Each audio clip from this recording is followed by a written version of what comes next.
안녕하세요. 오늘도 누워서 문학작품 한 편 살펴봅시다. 현진건님의 술 권하는 사회, 지금 시작합니다. 아내는 홀로 방에 앉아 바느질을 하고 있어요. 갑자기 아야 하고 소리를 질러요. 바늘에 찔렸어요. 엄지손톱 밑에서 피가 나는데 꾹 누르고 있으면 곧 피가 멎을 줄 알았는데 좀처럼 멎질 않아요. 할 수 없이 바느질 고리에서 천조각으로 싸매려 하는데 천조각이 잡히질 않아요. 아내는 혼잣말로 짜증을 버럭 내요. 누가 좀 도와줬으면 하는데 아무도 없죠. 정말 아무도 없고요. 밖은 쥐죽은 듯 고요하죠. 아내와 남편이 결혼한 지는 7, 8년이지만 함께 산 건 1년 정도밖에 안 되죠. 결혼하자마자 남편이 도쿄로 유학을 갔거든요. 그리운 맘, 외로움, 홀로 견디며 기다렸죠. 그런데 아내는 잘 참았어요. 달게 받았죠. 남편이 돌아오기만 하면, 공부를 한다는 남편이 돌아오기만 하면, 공부를 한다는 남편이 도깨비의 부자방망이 같은 걸 가지고 돌아오기만 하면 하고 기다렸죠. 그리고 기다리던 남편이 도쿄에서 돌아왔는데 아내가 생각했던 것과는 좀 달라요. 돈을 벌어오지 않고 오히려 집안 돈을 쓰고요. 어딘가 바쁘게 돌아다니고 집에 오면 정신없이 책을 보고 밤새도록 뭔가를 쓰기도 하고 그러죠. 아무것도 모르는 아내는 그리 하는 게 부자방망이를 만드는 것인가 보다 하고 생각하죠. 또 두어 달 시간이 흘렀는데 남편이 하는 일은 거의 그대로고요. 이제 한숨을 자주 쉬어요. 몸은 점점 쇠약해져 가고요. 남편이 여의니까 아내는 남편이 걱정되어서 남편 식사를 잘 챙깁니다. 반찬도 신경 쓰고 곰국도 끓여주고요. 그런데 남편은 입맛이 없다고 잘 안 먹어요. 또 몇 달이 지나니 이젠 집에서 안 나가네요. 그리고 자꾸 화를 내요. 화난다, 화난다 소리를 연발하고요. 언젠가 한 번은 아내가 새벽에 깼는데 옆에 남편이 없어요. 남편은 책상 위에 머리를 박고 울고 있었죠. 왜 이러고 있느냐는 아내의 질문에 답하지 않고 그렇게 울고 있어요. 또 두어 달 지나니 다시 외출을 자주 하네요. 그런데 요즘은 술에 잔뜩 취해서 새벽에 들어와요. 남편을 기다리는 시간이 지루해 바느질이라도 해보는데 그것도 잘 안 돼요. 손톱 밑을 찔린 거죠. 그렇게 목이 빠지게 남편을 기다리고 있는데 문 열어라 하는 소리가 대문 쪽에서 들려요. 아내는 신발도 거꾸로 신고 급히 나가죠. 그런데 아무도 없어요. 혹시나 해서 대문 밖으로 나가서 여기저기를 둘러봐도 아무도 없어요. 바람 소리였나? 하며 들어오죠. 그런데 또 아내는 자기가 대문을 열었을 때 남편이 자기 몰래 들어온 건 아닌가 하는 엉뚱한 생각을 하죠. 그리고 조심스럽게 방에 들어가서 이불 속까지 확인을 해봐요. 이불 속까지 확인하고 나서야 남편이 안 왔음을 알죠. 그러니까 그 기다림이 너무도 간절했던 거죠. 아내는 기다리다 지쳐 이불에 그대로 엎어져 잠이 들었는데 밖에서 할멈이 자기를 부르는 소리를 듣고 깨서 얼른 나가보죠. 진짜로 남편이 들어왔죠. 술에 잔뜩 취해서 들어왔어요. 마루 끝에 누워있어요.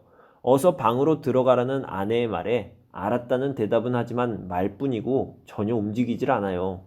다시 아내가 방으로 들어가라 하니 이번엔 대답은 하지 않고 냉수를 좀 달라 합니다. 냉수 한 대접을 다 들이키고는 또 누워요. 이제 부축해서 들어가려 했더니 자기가 일어나겠다며 짜증을 내더니 이번엔 진짜로 일어나요. 비틀비틀 쿵쿵거리며 방문을 열고 방 안으로 들어가죠. 방 안에 들어간 남편은 벽에 기대어 있어요. 뭔가 생각하는지 고개를 숙이고 있어요. 옷을 벗겨주려고 아내가 다가가자 남편의 발끝이 벽을 타고 내려앉아요. 아내는 옷이 구겨진다며 옷을 계속 벗겨주려 합니다. 아내가 누가 이렇게 술을 권했냐며 짜증을 내요. 그랬더니 남편이 누가 권했냐고? 누가 권했냐고? 하! 하며 불쾌한 심정을 드러내요. 그러더니 아내에게 그럼 당신이 좀 알아맞혀 보라고 합니다. 누가 술을 권했는지요. 나중에 내일 아침에 얘기하자는 아내에게 남편은 짜증을 내며 어서 맞춰보라고 해요. 아내는 화증이 술을 권하고 하이칼라, 그러니까 그 남편과 어울리는 지식인들이 권하는 게 아니겠냐고 답하죠. 그 답을 하고 아내는 자기가 잘 맞춘 것 같아서 살짝 웃어요. 남편은 쓴웃음을 짓죠. 틀렸대요. 술을 권하는 것은 화증도 아니고 하이칼라도 아니래요. 남편에게는 하이칼라도 다 소용없대요. 자기와 어울리는 작자들이 다 소용없더라는 거죠. 그저 필요한 건 술뿐이라고, 모든 걸 다 잊게 해주는 술뿐이라고 합니다.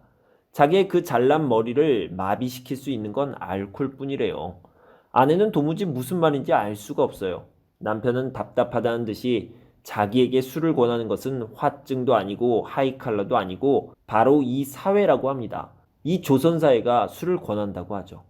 아내는 사회가 뭔지 몰라요. 이 어휘를 모르는 거죠. 조선 사회라고 하니 조선에만 있는 술집 이름인가 보다 하죠.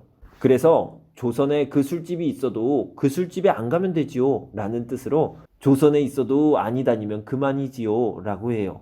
그런데 남편은 그 말을 또 다르게 듣고 밖에 나다니지 않아도 집에만 있어도 그 사회에 속하는 거니 끊임없이 힘들다 합니다. 남편은 자기의 힘든 마음을 털어놓아 봅니다. 어딜 가나 큰 포부를 가지고 어떤 모임을 조직할 때는 다들 민족과 사회를 위해 목숨을 바칠 것이라고 하죠. 하지만 이틀도 못 가요. 이틀을 못 가서 명예 싸움, 지위 싸움, 권리 싸움, 찍고 뜯고 조선 놈들이 조직하는 사회는 다 그 모양 그 꼴이라는 거예요. 이런 조직, 이런 사회에서 어떻게 살겠냐고. 정신 제대로 박힌 사람이 오히려 죽을 맛이라고. 그래서 술을 먹는 수밖에 없다고 하죠.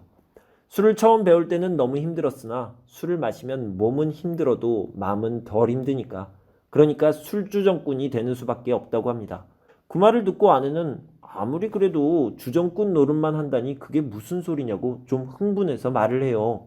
남편을 믿고 그 포부가 대단한 것도 알고 일이 잘 안 되어 화풀이로 술을 마시는 것도 알겠는데 그렇게 항상 술주정꾼으로 살겠다는 건 정말 아니라는 생각이 들어서 그래서 흥분을 좀 한 거죠. 남편이 오면 부자방망이를 들고 호강시켜 줄 줄 알았던 아내의 기대는 하나씩 하나씩 무너져 가죠.